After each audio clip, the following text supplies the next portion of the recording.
طالبانو ستره جایزه وګټله. سلام درنو لیدونکو، ستړي مه شئ. تازه طالبانو کومه ستره جایزه چې ګټلې ده، جزئیات یې ویډیو کې وګورئ. چینل هم سبسکرایب کړئ. د پخواني افغان پاچا موټر د امریکا په یوه نندارتون کې غوره جایزه ترلاسه کړله. د افغانستان د پخواني پاچا مرسیډیز بنز موټر د امریکا متحده ایالاتونو په یوه نندارتون کې غوره جایزه ترلاسه کړه. دغه موټر پیبل بیچ کانکورز د ایلیکنس نندارتون اعلان کړی چې سږ کال د دې نندارتون تر ټولو غوره موټر د 1930 کال د بینز کمپنۍ محصول دی. دا موټر هغه وخت د افغانستان د پخواني پاچا محمد ظاهر شاه په غوښتنه جوړ شوی و. د دې نندارتون په بیان کې راغلي چې اوسمهال په نړۍ کې د دې موټرو یوازې 3 دانې پاتې دي. په بیان کې راغلي له 1950 کال راوروسته دا موټر 15 ځلې پیر و فلور شوی دی.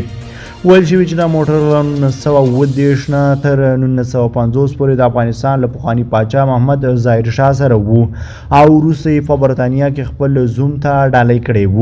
په امریکا کې پیبل کانکورز ډایلینګز د موټر یو پخوانی نندارتون دی چې هر کال د اګست په میاشت کې د امریکا په کالیفورنیا کې جوړیږي.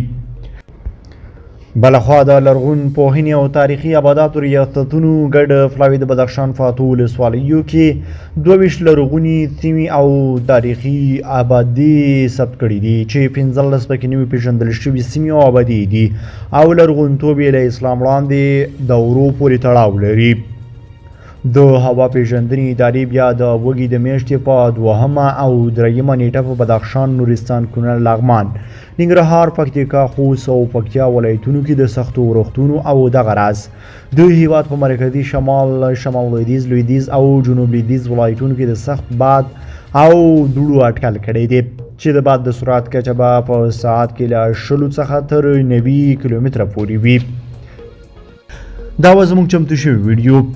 کو تاسو په دې اړه کوم نظر لرئ نو کمنټ کې راسره شریک کړئ او د لا ښکلي ویډیوګانو لپاره درسره زموږ یوټیوب چینل سبسکرایب کړئ. ستاسو له ملتیا څخه مننه چې موږ ساري تر بیا ښه وخت ښې چارې